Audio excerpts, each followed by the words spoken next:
Hello everyone. So today we have a really nice puzzle.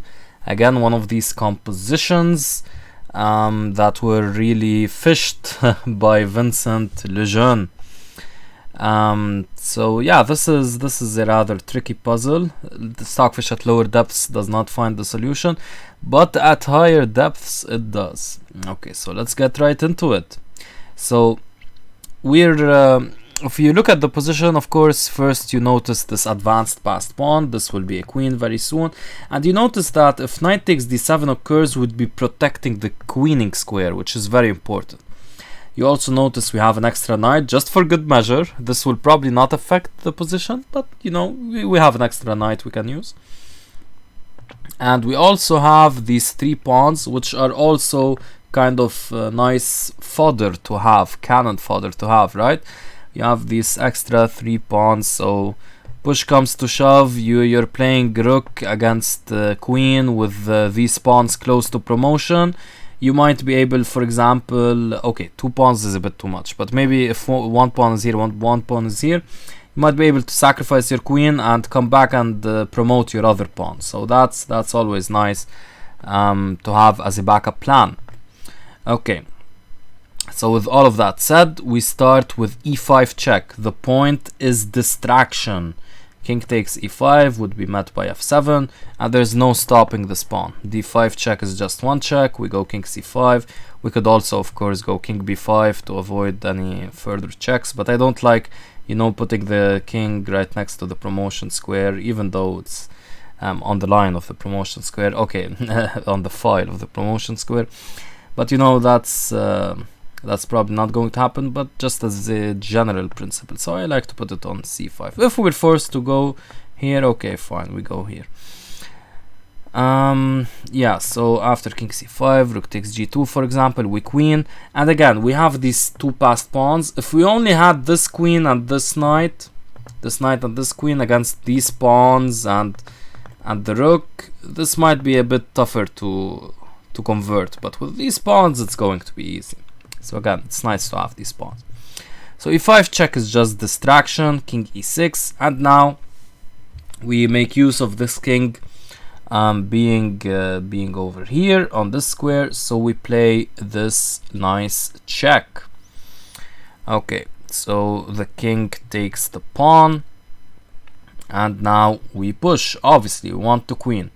The only problem is that black has this check. The intention is that, for example, after king c5, there's another check here, we go here, and now simply takes, and you know, the pawn is promoting. Of course, we have this idea I told you about with knight d7 check and controlling the promotion square, but this is lost for white because this pawn is far too fast, and even if it weren't, black has quite a lot of tough passed pawns to deal with. But of course, the pawn being so fast is critical.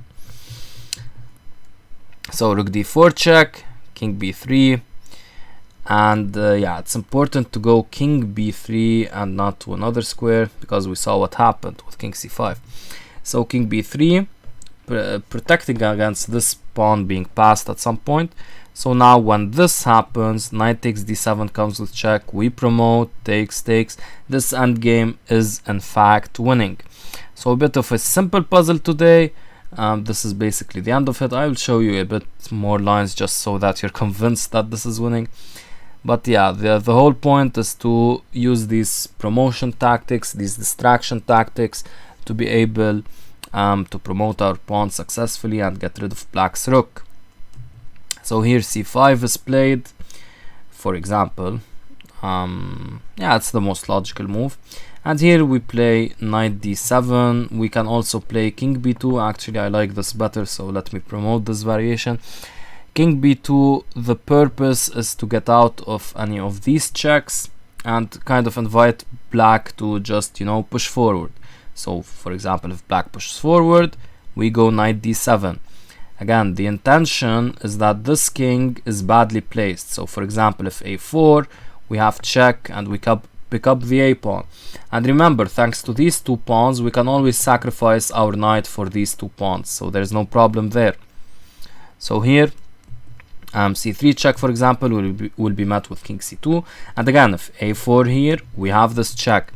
So the king is just poorly placed to do anything about this.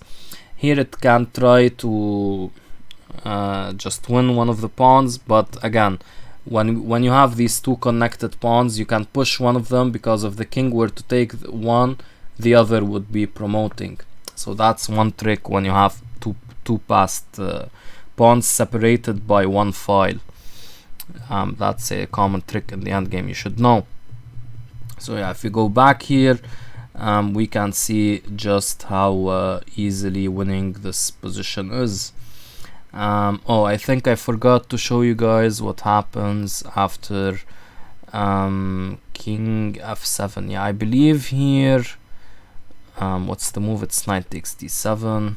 Let me make sure. Yes, it's knight takes d7. Knight takes d7 with the idea that, of course, takes is met with check.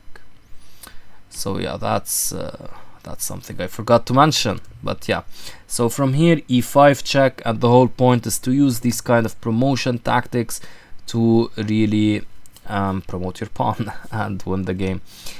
Yeah, I hope you got something out of this video, guys, and with that, take care.